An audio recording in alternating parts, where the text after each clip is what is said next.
Next video के अंदर हमने आपका जो पढ़ेंगे, देखते हैं क्या है पौधों में पोषण। क्या है पौधों में पोषण। अभी हमने मनुष्य में पोषण पढ़ा था, ठीक। मनुष्य में फिर आपका पोषण के बाद श्वसन पढ़ा मनुष्य में, फिर आपका मनुष्य में परिवहन पढ़ा, फिर मनुष्य में आपका उत्सर्जन पढ़ा।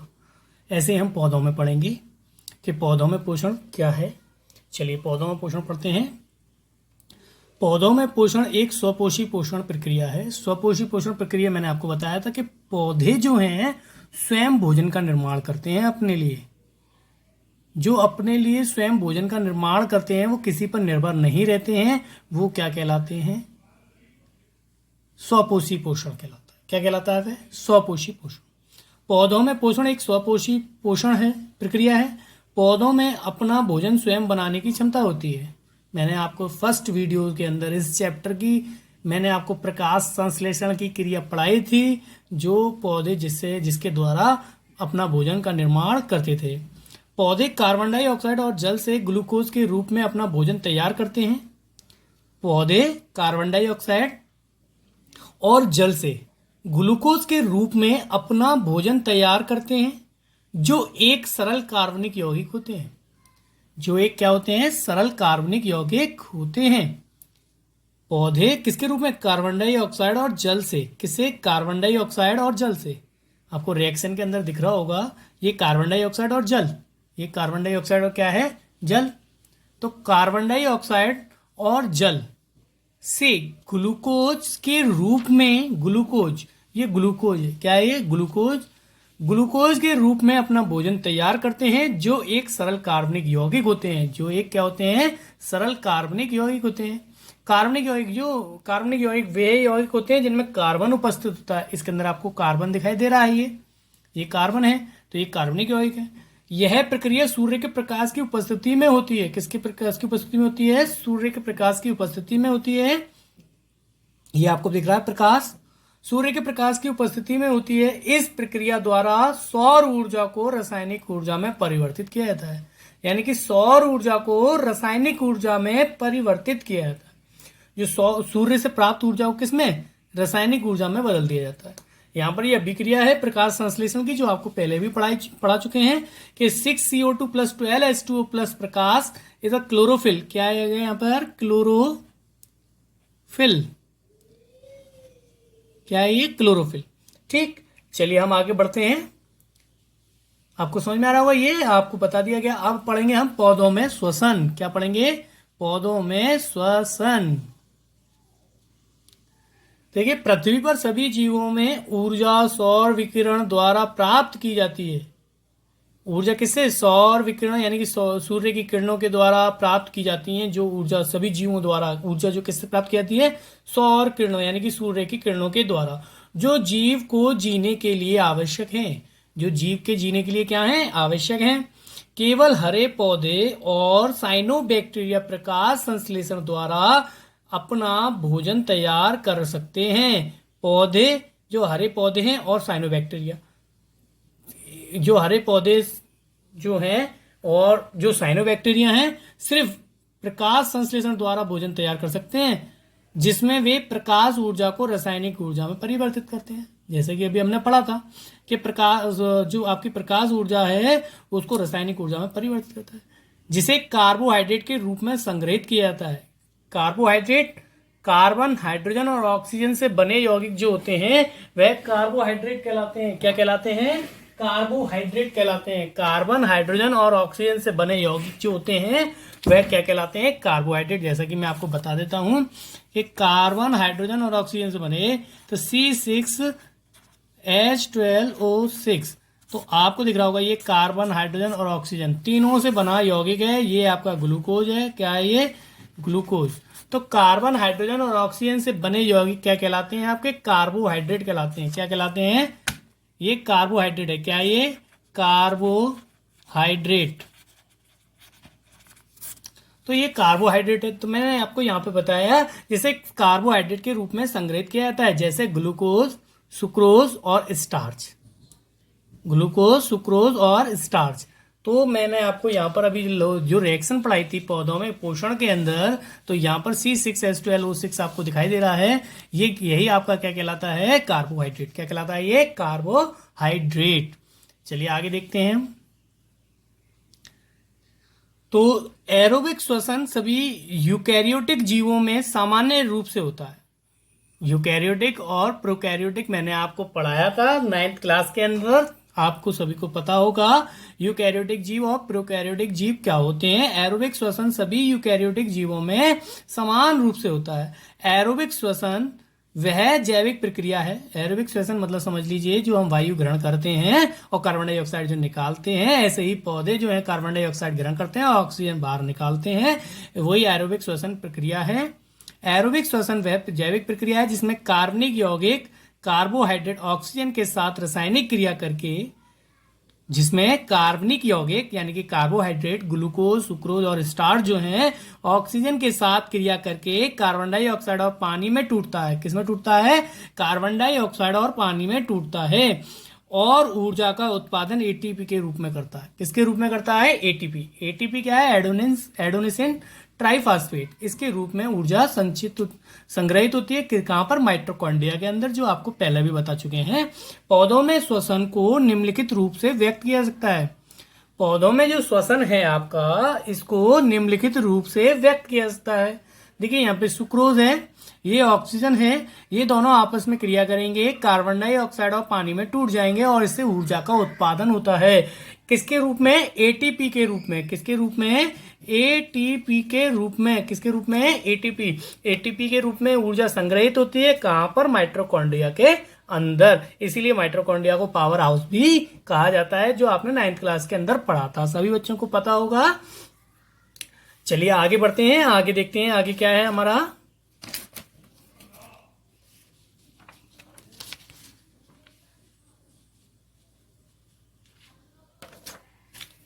देखिए हमारा है आगे, पौधे जो हैं फैलाव द्वारा ऑक्सीजन प्राप्त करते हैं। फैलाव द्वारा ऑक्सीजन प्राप्त करते हैं पौधे जो हैं। देखिए पौधे शाखाओं के रूप में वृद्धि करते हैं। किसके रूप में, शाखाओं के रूप में। आपने देखा है पौधों की शाखाएं बहुत होती हैं, जिसके कारण उनका धरातल क्षेत्र यानी कि सरफेस एरिया उनके घनत्व से बहुत अधिक होता है। जो आपका जमीन पे जो फैला होता है पेड़, उसका जो है वो धरातल उनके घनत्व से कैसा होता है, बहुत अधिक होता है, ज्यादा फैला हुआ होता है जमीन पर। अतः पौधों का फैलाव अकेले ही उनकी आवश्यक ऑक्सीजन मात्रा की पूर्ति करने में सक्षम है। कहने का मतलब है, अतः पौधों का जो फैलाव है, फैलाव कहां पर है, नीचे की ओर धरातल पर, और वो अकेले ही उनकी आवश्यक ऑक्सीजन मात्रा की पूर्ति करने में सक्षम होता है। पौधे फैलाव द्वारा ऑक्सीजन प्राप्त करते हैं, कहने का मतलब है। फैलाव पौधे के जड़, तने और पत्तियों द्वारा होता है। जो आपका फैलाव है पौधे के जड़, तने और पत्तियों द्वारा होता है। चलिए देखते हैं, जड़ों द्वारा श्वसन। फैलाव जो है श्वसन है। श्वसन पौधों के जड़, तने और पत्तियों द्वारा होता है। देखिए श्वसन कैसे होगा, जड़ों द्वारा कैसे होता है, वायु मिट्टी के कणों के बीच भी पाई जाती है। वायु जो है मिट्टी के कणों के बीच में भी पाई जाती है। जो मिट्टी के कण होते हैं उसके बीच में भी वायु पाई जाती है। जहां पर जड़ों के रोए सीधे इस वायु के संपर्क में होते हैं। जहां पर जड़ों के रोए मतलब होते हैं इनके रूट्स ऑफ हेयर, यानी कि क्या कहते हैं, रूट्स ऑफ हेयर मतलब जड़ों के बाल। क्या कह सकते हैं, जड़ों के जो बाल होते हैं उन्हें रोए बोलते हैं। क्या बोलते हैं, रोए। तो जहां पर जड़ों के रोए सीधे इस वायु के संपर्क में आ सकते हैं, सीधे कहां आ सकते हैं, वायु के संपर्क, सीधे कहां पे आ सकते हैं, वायु के संपर्क में आ सकते हैं। तो मैंने बताया जहां पर जड़ों के रोए सीधे इस वायु के संपर्क में आ सकते हैं, संपर्क में होते हैं। मिट्टी में उपस्थित वायु, मिट्टी में जो उपस्थित होती है वायु, पेड़ की जो जड़ें हैं, जड़ों के रोए द्वारा ग्रहण करके पेड़ की सभी कोशिकाओं तक श्वसन के लिए पहुंचा दी जाती है। कहां पहुंचा जाती है, श्वसन। जो उपस्थित जो वायु है पेड़ की जड़ों के रोए द्वारा, किसके द्वारा, जो रूट्स ऑफ हेयर हैं उनके द्वारा ग्रहण करके पेड़ की सभी कोशिकाओं तक श्वसन के लिए पहुंचा दी जाती है। इसके विपरीत श्वसन में उत्पन्न कार्बन डाइऑक्साइड को जड़ों द्वारा बाहर निकाल दिया जाता है। इसके विपरीत जो होता है इसके विपरीत श्वसन में उत्पन्न कार्बन डाइऑक्साइड को जड़ों द्वारा बाहर निकाल दिया जाता है। जल भराव की उपस्थिति में जड़ों को पर्याप्त ऑक्सीजन नहीं मिल पाती और पौधे सूख जाते हैं। कैसे हो जाते हैं? सूख जाते हैं। समझ में आ रहा है ना आप सभी को? देखिए, तनों द्वारा श्वसन। छोटी झाड़ियों जैसे पौधे में तनों पर रंध्र पाए जाते हैं। क्या पाए जाते हैं? रंध्र पाए जाते हैं। रंध्र क्या होते हैं? स्टोमेटा होता है, मैंने बताया था, पत्तियों के निचले सिरे पर पाए जाते हैं, ये रंध्र होते हैं। ठीक, वातावरण से ऑक्सीजन इन स्टोमेटा के द्वारा तनों में अंदर हो जाती है, जहां से यह सभी कोशिकाओं में उनकी श्वसन प्रक्रिया के अनुसार पूर्ति की जाती है। मतलब यहाँ पर जो है स्टोमेटा जो है वातावरण में, जो स्टोमेटा जो तनों में जो रंध्र होते हैं, जो छेद होते हैं, उन्हें स्टोमेटा कहते हैं। और वातावरण से ऑक्सीजन इन स्टोमेटा के द्वारा, रंध्रों के द्वारा ही तनों में अंदर हो जाती है, जहां से ये सभी कोशिकाओं को उनकी श्वसन प्रक्रिया के अनुसार पूर्ति की जाती है। मतलब श्वसन प्रक्रिया के अनुसार जहां पर जितनी आवश्यकता होगी उनके अनुसार पूर्ति की जाती है। इसके बाद देखिए, इसने बताया कि श्वसन प्रक्रिया में बनी CO2 गैस इन्हीं स्टोमेटा के द्वारा बाहर वातावरण में छोड़ दी जाती है। कठोर छाल और तनों वाले पौधों में गैसों के आदान प्रदान के लिए छिद्र होते हैं। जो कठोर छाल जो होती है इनकी, जैसे नीम की छाल होती है, कठोर होती है, ऐसे छाल वाले जो आपके छाल और तनों वाले पौधे में गैसों के आदान प्रदान के लिए छिद्र होते हैं। क्या होते हैं? छिद्र होते हैं। देखिए, पत्तियों द्वारा श्वसन है। पत्तियों की सतह पर छोटे छोटे छिद्र पाए जाते हैं, जिन्हें स्टोमेटा कहते हैं। मैंने आपको पहले भी बताया अभी कि पत्तियों में भी गैसों का आदान प्रदान इन्हीं स्टोमेटा के द्वारा होता है। चलिए, स्टोमेटा के बारे में पढ़ेंगे। रंध्र हैं आपके स्टोमेटा। पत्तियों और हरे तनों की सतह पर छोटे छोटे छिद्र पाए जाते हैं, जिन्हें रंध्र कहा जाता है। क्या कहा जाता है? रंध्र कहा जाता है। पत्तियों और हरे तनों की सतह पर छोटे छोटे छिद्र पाए जाते हैं, इन्हें रंध्र कहा जाता है। क्या कहा जाता है? रंध्र कहा जाता है। चलिए आगे पढ़ते हैं।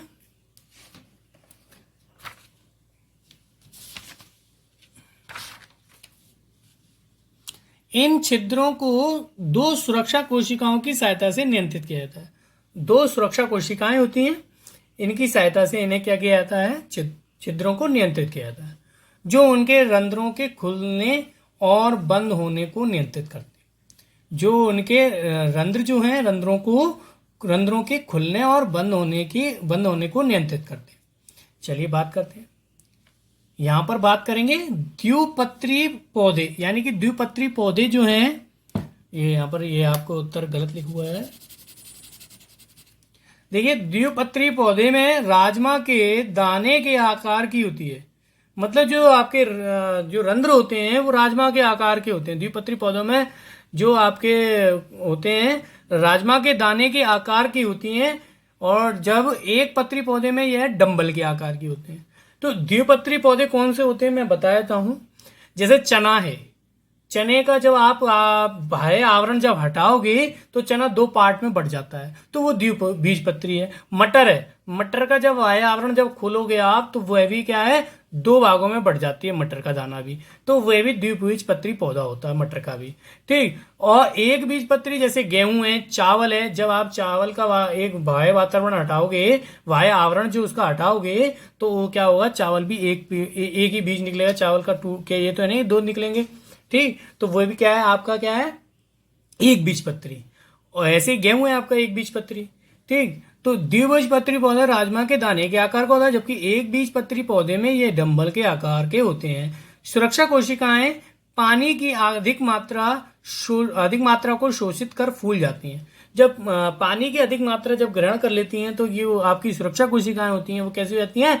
फूल जाती हैं, जिससे छिद्र खुल जाते हैं। जिससे छिद्र क्या हो जाते हैं? खुल जाते हैं, यानी कि स्टोमेटा जो है आपके खुल जाएंगे। इसी प्रकार सुरक्षा कोशिकाओं के सिकुड़नों पर स्टोमेटा बंद हो जाते हैं। जब सुरक्षा कोशिकाएं जब सिकुड़ेंगी आपकी, तो स्टोमेटा कैसे हो जाएंगे? बंद हो जाएंगे। ठीक, चलिए हम बात करते हैं आगे। ये आपको दिख रहे होंगे द्वार कोशिकाएं। ये द्वार कोशिकाएं हैं, रंध्र छिद्र हैं। यहाँ पर ये खुला है पहला वाला, और ये आपका बंद है। ठीक, सिकुड़ने पर बंद हो जाती हैं, और पानी की अधिक मात्रा होने पर ये कैसे हो जाती है? फूल जाती हैं। कैसे हो जाती हैं? फूल जाती हैं। चलिए आगे बढ़ते हैं। यहाँ बात करेंगे पत्तियों को स्टोमेटा द्वारा बहुत अधिक गैसों का आदान प्रदान किया जाता है। पत्तियों को स्टोमेटा के द्वारा बहुत अधिक गैसों का आदान प्रदान किया जाता है। स्टोमेटा के खुलने से, किसके, देखिए स्टोमेटा के खुलने से पौधे के द्वारा अत्यधिक पानी का निकास किया जाता है। जब स्टोमेटा के खुलने से क्या होता है, पौधों के द्वारा अत्यधिक पानी का निकास किया जाता है और निकाला जाता है। अतः जिस समय पौधों को कार्बन डाइऑक्साइड की आवश्यकता नहीं होती है तब रंध्र बंद हो जाते हैं। कार्बन डाइऑक्साइड की आवश्यकता नहीं होगी तब रंध्र क्या हो जाएंगे, बंद हो जाएंगे। सभी को बच्चों को अगर वीडियो अच्छी लगी हो तो सभी बच्चे लाइक एंड सब्सक्राइब ज़रूर करें, और किसी भी बच्चे को कोई डाउट हो तो ज़रूर पूछें। ठीक, यहाँ पर आपका ये टॉपिक समाप्त हो रहा है। इसके बाद हम आगे पढ़ेंगे नेक्स्ट वीडियो के अंदर जो भी टॉपिक होगा हमारा। सभी बच्चों को अगर वीडियो अच्छी लगी हो तो सभी बच्चे लाइक एंड सब्सक्राइब ज़रूर करें। Thank you.